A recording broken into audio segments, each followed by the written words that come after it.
Welcome back guys, स्वागत है आपका चैनल में। आज हम पढ़ने जा रहे हैं लिक्विड डोजेज फॉर्म। हाँ, हमारा जो टॉपिक चल रहा था डोजेज फॉर्म में, उसमें हमने प्रीवियस वीडियो में सॉलिड डोजेज फॉर्म में कितने कितने प्रकार से हम ड्रग को बॉडी में डिलीवर कर सकते हैं ये हमने देख लिया। इसमें हम देखेंगे कि लिक्विड फॉर्म में हम कौन कौन से टाइप से ड्रग को बॉडी में इंट्रोड्यूस करा सकते हैं या बॉडी में हम प्रोवाइड करा सकते हैं। तो देखो, जो लिक्विड डोजेज फॉर्म है वो दो कैटेगरी में बांटी गई है। एक है मोनोफेजिक, एक है बायफेजिक। अब फेजिक मतलब क्या समझ लेते हैं। मोनोफेजिक मतलब होता है कि इस जो भी फॉर्म्स हैं इसमें एक ही फॉर्म है, जो भी ड्रग बनी गई है वो एक ही एंटिटी से बनाई गई है, एक ही टाइप का उसमें पार्ट यूज किया गया है। बट बायफेजिक मतलब बोलेंगे कि दो एंटिटी मिला के ये बनाया गया है, मतलब इसमें कोई दो टाइप की चीजें लगी हैं एंड देन ये बना है, दो फेज लगा है। ठीक है, ये मोनोफेजिक एक ही फेज सिंगल फेज है, उसमें और कोई मिला नहीं है। ये बायफेजिक मतलब दो फेज मिलके बनते हैं। कैसे, हम आगे भी देखते हैं। पहले बात कर लेते हैं मोनोफेजिक की।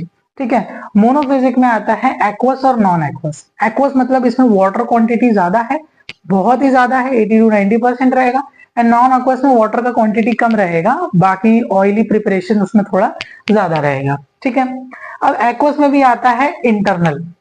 ठीक है, ये इंटरनली यूज करने वाले हैं। ठीक है, ये हमारे सारे बॉडी के अंदर जाएंगे, जैसे कि सिरप।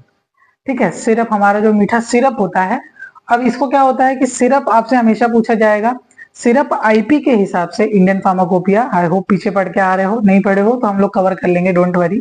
ठीक है, सिरप आईपी के हिसाब से एक 100 अगर एमएल आप बना रहे हो तो 100 एमएल में 67.7 या 8 ग्राम आप शुगर ऐड करोगे, तब वो बनेगा कॉन्सेंट्रेटेड सिरप। फिर उसमें आप अपनी मेडिकेशन ऐड करके आप पेशेंट को प्रोवाइड करा सकते हो। एलिक्सर्स की बात करें तो एलिक्सर्स भी इंटरनली लेने वाला प्रिपरेशन है।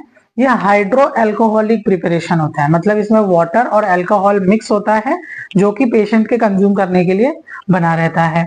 ड्रॉप्स ड्रॉप्स भी सिमिलरली टाइप के होते हैं, जिसमें हम पेशेंट्स को हाइड्रो अल्कोहलिक प्रिपरेशन मिला के मेडिकेशन को उसमें रूप में पेशेंट को पिला देते हैं। सॉल्यूशंस की बात करें, सॉल्यूशन सिंपल सा कह रहा है कि एक ऐसी क्वांटिटी जिसमें एक या एक से ज्यादा केमिकल इन्वॉल्व हैं। ठीक है, वो अलग अलग हो सकते हैं और उसको भी बना के हम पेशेंट को ट्रीटमेंट के लिए ही देते हैं। वो अलग अलग स्ट्रेंथ, अलग अलग क्वांटिटी, ये सब में वो डिपेंड कर सकता है। ठीक है, टिंचर्स की बात करें, टिंचर्स भी हाइड्रो अल्कोहलिक प्रिपरेशन होता है। ठीक है, इसमें अल्कोहल और हाइड्रो कह रहा हूँ, वाटर की मात्रा मिलाई गई होती है।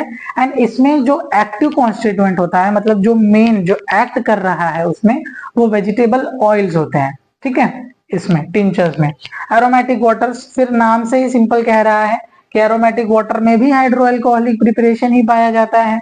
ठीक है, एंड लिंक्टस, लिंक्टस क्या होता है, जब हमको कफ सिरप हो जाता, कफ सिरप नहीं, जब कफ खांसी आती है तो हम लोग जो प्रिपरेशन पीते हैं हमारे गले को आराम देने के लिए, खांसी को कम करने के लिए, वो आ जाता है लिंक्टस में। ठीक है, लिंक्टस जो होता है जब आप उसको पियोगे तो आपके गले की त्वचा को जो वहां की है उसको सूद कर देगा, जिससे कि आपको थोड़ा सा आराम रहेगा, खांसी ज्यादा आपको नहीं देखने के लिए मिलेगी। ओके, एक्सटर्नल्स, अब आ गए हम लोग नॉन एक्वस, जो हम लोग बाहर से लगाते हैं हमारे बॉडी के ऊपर। उसमें आता है लोशंस। ठीक है, बॉडी लोशंस हम लोग लगाते ही हैं। ठीक है, तो लोशन वो प्रिपरेशन है जो हमारे स्किन के ऊपर एक्सटर्नली हम लोग अप्लाई करते हैं।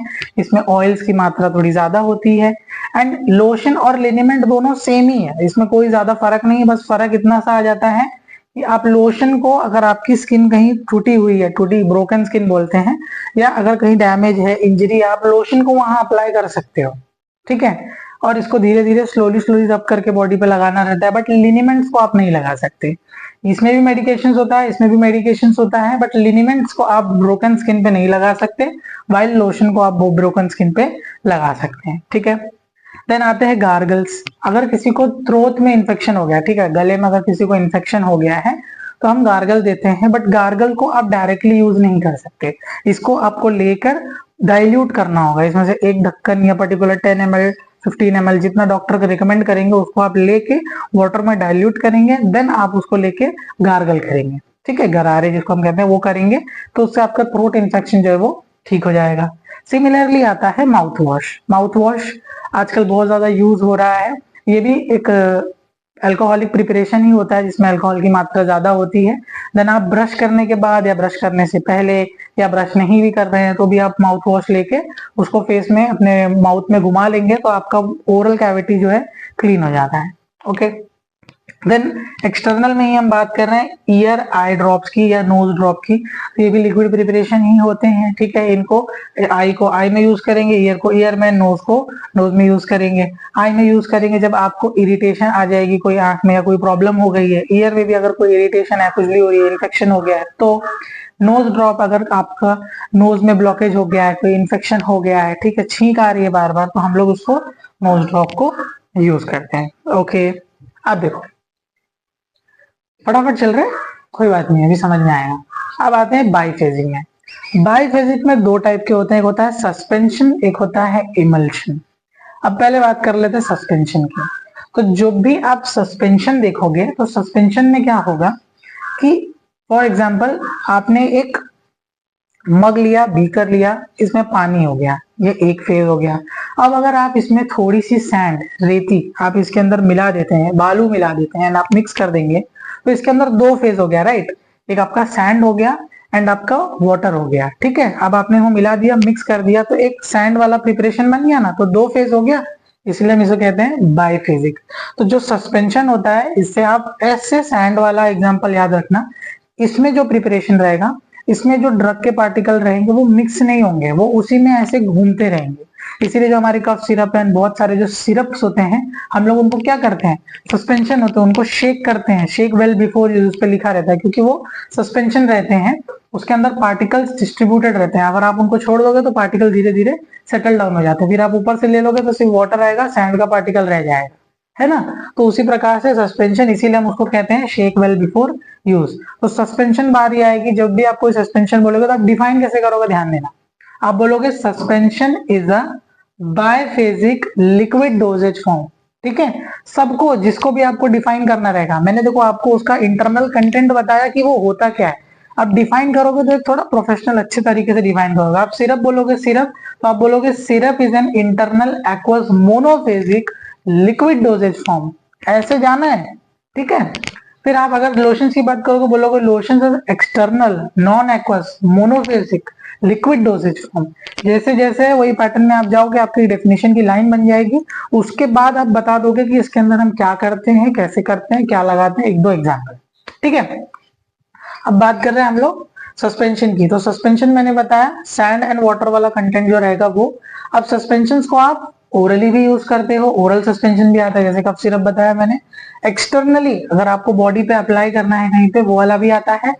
पैरेंट्रल, पैरेंट्रल मतलब इंजेक्शन के थ्रू जो हम देते हैं, उसमें भी सस्पेंशन आता है। उसमें सॉलिड का जो साइज है वो बहुत ज्यादा छोटा रहता है। ऑप्थेल्मिक, आंख में भी जो हम आई ड्रॉप में यूज करते हैं उसमें भी आता है। ठीक है, सेम आ जाता है इमल्शन में। देखो वही चीजें हैं इमल्शन में भी, बट इमल्शन का कॉन्सेप्ट क्या है, इसमें आप क्या कॉन्सेप्ट समझे कि सैंड एंड वाटर वाला दो फेज हो गया, राइट। अब इसमें क्या है, जो फेज है इसमें भी दो फेज, बट वो फेज लिक्विड है। लिक्विड में कैसा, एक है ऑयल, एक है वाटर। ठीक, तो दो फेज हो गए, एक हो गया ऑयल, ऑयल हो गया, और एक हो गया वाटर। तो इसमें क्या करते हैं, ये दो टाइप के होते, तो चार टाइप के, अभी आप लोग सिंपली में दो टाइप में समझो। पहला क्या है, ऑयल इन वाटर, मतलब वाटर ज्यादा रहेगा, ऑयल की क्वांटिटी कम रहेगी। दो फेज हो गया ना, बाईफेजिक हो गया। तो इसमें हमने क्या किया, ऑयल की क्वांटिटी कम है और वाटर की ज्यादा है, तो ऑयल इन वाटर इमल्शन बोलेंगे। ठीक है, चौक कहाँ गया, ये रहा। इसमें क्या हो जाएगा, ऑयल इन वाटर, इसको ऐसे बोलेंगे, मतलब इसमें वाटर की क्वांटिटी ज्यादा है, ऑयल की क्वांटिटी कम है। ठीक है, ऐसे मैं बना देता हूं ऑयल। और फिर एक दूसरा टाइप होता है वाटर इन ऑयल। ठीक है, इसका उल्टा, मतलब ऑयल ज्यादा है, इसमें वाटर की क्वांटिटी कम है। ठीक है, और इसमें एक और टाइप आता है मल्टीपल इमल्शन, मतलब वो रहेगा ऑयल वाटर ऑयल, मतलब वाटर के अंदर ऑयल रहेगा और इन दोनों के अंदर, मतलब ये दोनों ऑयल के अंदर रहेंगे। मतलब पहले मैं बना देता हूँ ऑयल, ये है वाटर के अंदर, और फिर ये वापस है अंदर ऑयल के अंदर। ठीक है, ये हो गया मल्टीपल इमल्शन। एंड सेम इसी का उल्टा आप ड्रॉ कर दोगे तो वो बन जाएगा वाटर ऑयल वाटर। ठीक है, ऐसा इसके अंदर भी होता है। एंड ये भी ओरल आप यूज कर सकते हो, एक्सटर्नल बॉडी पे यूज कर सकते हो, पैरेंटल इंजेक्शन में यूज कर सकते हो, एंड ऑप्थेल्मिक मतलब आईज में यूज कर सकते हो। ठीक है, तो ये थे लिक्विड डोजेज फॉर्म के कॉन्सेप्ट। चलो भाई, अब बात कर लेते हैं हमारे last semi solid dosage form की। सेमी सॉलिड डोजेज फॉर्म भी दो टाइप में हमने क्लासिफाई कर दिया, external as well as internal. ठीक है, पहले इंटरनल की बात कर रहे हैं, छोटा दिख रहा है ना।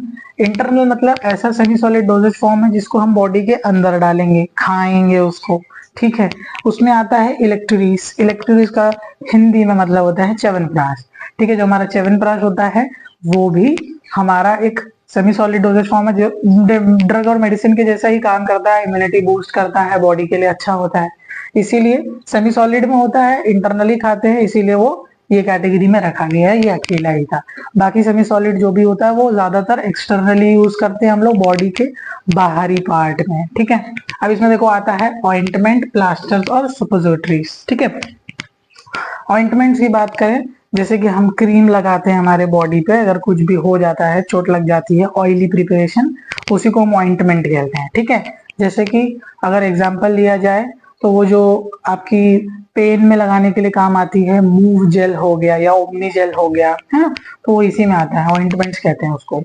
अब वो हो गया ऑइंटमेंट। अब ऑइंटमेंट कैसे डिफाइन करोगे? Ointment are externally semi solid dosage form. ठीक है, जो कि हम बॉडी पे अप्लाई करते हैं, एंड इसमें जो होता है ऑयल का कंटेंट ज्यादा होता है, थोड़ा ऑयली इन नेचर होता है, जिसकी वजह से ये बॉडी में अब ऊपरी रूप से अप्लाई करते हैं for the very effective purpose. ठीक है, इसकी टाइप्स की बात करें तो आता है ओलियोजिनस। ठीक है, ओलियोजिनस मतलब ये जो उसका ये ऑइंटमेंट का प्रकार है, इसमें ऑयल और फैट्स की मात्रा ज्यादा रहती है, बहुत चिपचिपे ऑइंटमेंट रहते हैं।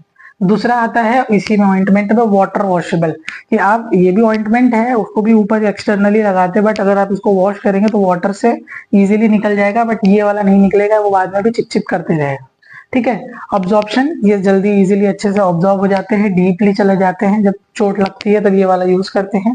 एंड इमल्शन टाइप, ये क्रीम टाइप होता है, जैसे कि oil in water, water in oil. कभी जब आप यूज करते हो फेस क्रीम वगैरह पे, तो विंटर में आप ये वाला यूज करते हो, oil in water in oil वाला, एंड यूजुअली समर्स वगैरह में ऑयल इन वाटर, जिसमें वाटर ज्यादा रहता है, ऑयल कम रहता है, एंड समर वाले में ऑयल ज्यादा रहता है, वाटर कम रहता है, क्योंकि आपकी स्किन बार बार ड्राई हो जाती है ना, तो वही वाला। ठीक है, ये हो गया। देन बात कर हम लोग प्लास्टर की। प्लास्टर वही जो चोट लगने पे बांधा जाता है, वही ये प्लास्टर में आ रहा है। इसमें क्या हो रहा है कि ये एक ऐसा प्रिपरेशन होता है, स्टिकी एडहेसिव रहता है, जिसको आप कहीं भी अप्लाई करोगे तो सूखने के बाद ये क्या हो जाता है, हार्ड हो जाता है। ठीक है, ये कुछ ड्रग नहीं होता है, बस ये क्या हो जाता है बाद में हमारा रैप करने के काम आता है। ठीक है, अब बात करते हैं मेन टॉपिक की, सुपोजिटरीज। देखो सुपोजिटरीज क्या होता है, ये भी एक semi solid external unit doses form है। ठीक है, अब इसमें क्या करते हैं हम लोग, सुपोजिटरीज कैसे होता है बता देता हूँ। ठीक है, ये ऐसे दिखते हैं, ऐसे बुलेट शेप में रहेंगे। ठीक है, बुलेट शेप में बना लो, लो बुलेट शेप में बन गया। एंड इसको हमारे जितनी भी बॉडी की कैविटीज हैं, उन कैविटीज में हम इंसर्ट करके जहां भी हमको ड्रग डिलीवर करनी है, हम उसको ड्रग को डिलीवर कर देते हैं। ये सेमी सॉलिड होती है। ठीक है, और ये बॉडी के टेम्परेचर पे मेल्ट होने लगती है। जब ये बाहर रहेगी तो सॉलिड रहेगी, बट जैसे ही 37 डिग्री सेल्सियस बॉडी के टेम्परेचर पे पहुंचेगी, ये स्लोली स्लोली मेल्ट होके ड्रग को उस पर्टिकुलर कैविटी में, जहां भी आप वो कैविटी में इंसर्ट करेंगे, वहां पे ड्रग को धीरे धीरे रिलीज कर देते हैं। ठीक है, तो अब बात कर लेते हैं सुपोजिटरीज के टाइप की। तो रेक्टल, जब रेक्टम में यूज करेंगे हम लोग तो रेक्टल सुपोजिटरीज कहलाएगा। सिमिलरली वैजाइनल में यूज करेंगे तो वहां पे उसका नाम बदल जाता है, पैसिरीज हो जाता है, वहां पे हम पैसिरीज कहेंगे, तो आपको इजीली समझ में आ जाएगा कि सुपोजिटरी से जो कि वैजाइनल कैविटीज में यूज हो रही है। ठीक है, देन यूरेथ्रा, अगर आप यूरेथ्रा में कैविटी के अंदर प्लेस करेंगे तो वो यूरेथ्रा में भी यूज हो जाएगा, नेजल में भी, एंड ईयर कोन में भी। ईयर के लिए भी कोन आते हैं, अगर आपको इन्फेक्शन हो गया या ड्रग को वहां डिलीवर करना है तो कोन टाइप रहेगा, अपने ईयर में प्लेस कर लेंगे इंसर्ट करके, वो आपको एक्शन शो करेगा। Similarly nose, urethra, vaginal and rectal. ठीक है, तो सेमी सॉलिड डोजेज फॉर्म भी खत्म हुआ।